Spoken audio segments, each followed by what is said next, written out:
Thousands of children have walked out of their classrooms and onto the streets to protest climate change. Demonstrations from Scotland, Glasgow, Edinburgh, all the way down to the south here in central London. School children have quit their classrooms to come out and protest. We've spoken to them today about how they feel like they're not being listened to by politicians in the Houses of Parliament behind me. They felt the only option they have now is to take to the streets, stop going to school and demand that the government takes action to end the climate emergency. The reason I wanted to be here because I think that, well, I know that the world is worth fighting for, and I think that all this climate change and global warming and deforestation, it's just wrong, and we should fix our world because there's not another world to get. There's no planet B. I'm Jen, and basically the same reason I really want to help save the planet. I just think it's really, really important that we help to do this. Why are you so concerned? Because some of the adults and the people in power aren't listening when we're doing this all the time. Is this your first protest that you've been on? This is my third. So you're a veteran of the protest movement then? Yeah, a bit, yeah. Do you feel like the older generation, politicians, are paying enough attention? Do you think they're listening to you? No, I think our government is doing well, but then the other governments are not acknowledging, like Donald Trump, who I dislike very much, is not acknowledging this, and people in it, and the government in India is not acknowledging. They cannot see the climate change that's happening right before their eyes. It's crazy. Well, I love lots of animals, and because I love like polar bears and penguins, and because the ice is melting, they have nowhere to go.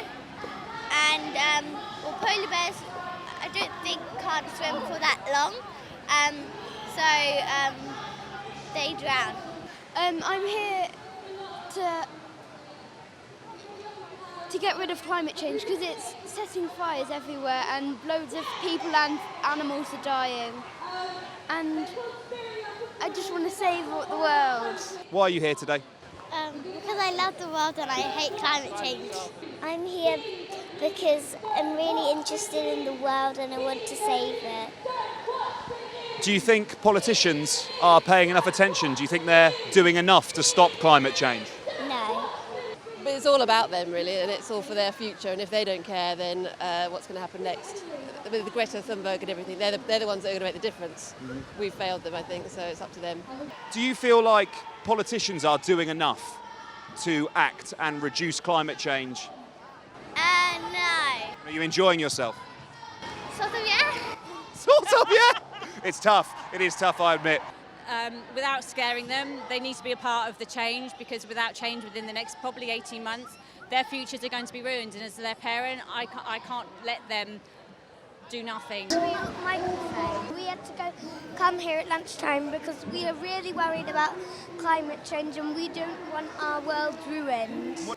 My son this morning said to me that he wanted to go on the march.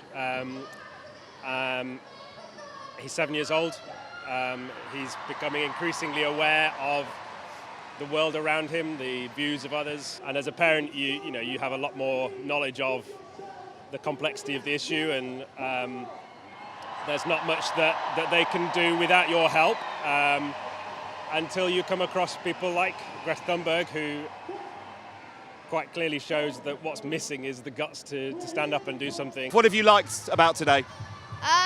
The posters, number one. Being able to just being a rebel, disobeying the law, and just I love disobeying the law. But this isn't just about skipping school, is it? It's about something much more important than that. Yeah, it's about saving our world and making sure that people can see what we're doing and people acknowledge that this is a crisis. It should be treated like a crisis. We might have already entered runaway climate change. The corals are bleached and we've lost a lot of the permafrost and glaciers. It's really hard to explain to Ren how serious things are, and I didn't actually have the heart to show her the rainforest burning. She bursts into tears at times when she finds out that another species has been extinct and things like that. And I feel shame that we haven't done more. Caroline Lucas, thanks for joining us. A lot of children here today, taking the day off school or a half day from school. A lot of parents who have taken their children out of school. Do you endorse their breaking of the law to protest climate change? I think it's hugely important that young people are here. I think that the motivation to come here is coming from those young people themselves. So when you say parents have taken their kids out of school, I know that's an expression, but actually I think the kids have taken themselves out of school.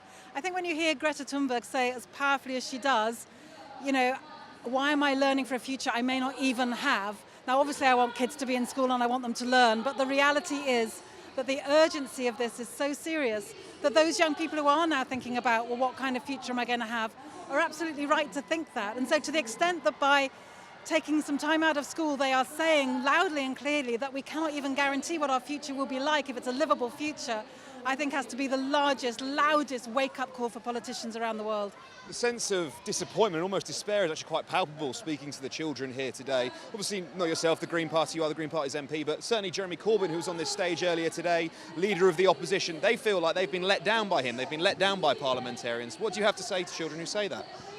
I think they're absolutely right, and it pains me to say it, but they are right. I mean, you know, I've been banging on about this for literally decades. I mean, seriously, since the late 80s, early 90s, we've all been talking about this. And, you know, thank goodness we're now getting to maybe a tipping point when it comes to our own movement.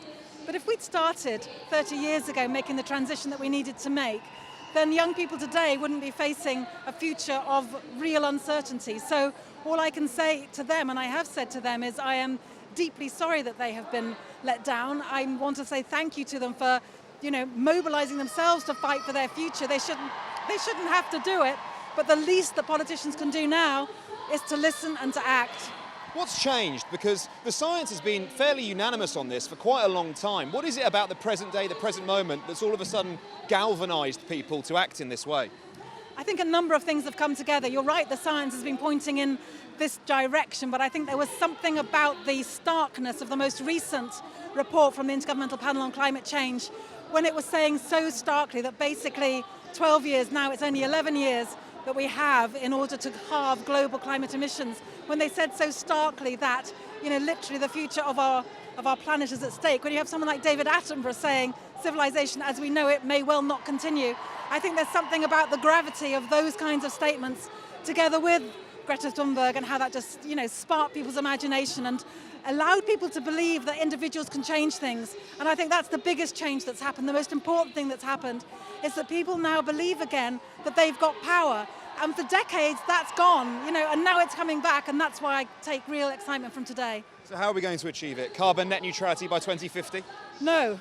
Carbon net neutrality by 2050 is not soon enough. We need to bring that target forward, and we need to start acting now. So you cannot have, you know, a parliament, a government that's declared a climate emergency, as it has in theory, and yet which is still expanding Heathrow Airport, that is expanding roads, that is forcing fracking on communities up and down the country, that is massively subsidising fossil fuels. You know, the thing is, the most frustrating thing is that we know what needs to happen in order to get ourselves off this collision course with climate catastrophe. What's lacking is the political will, and that is why today is so important.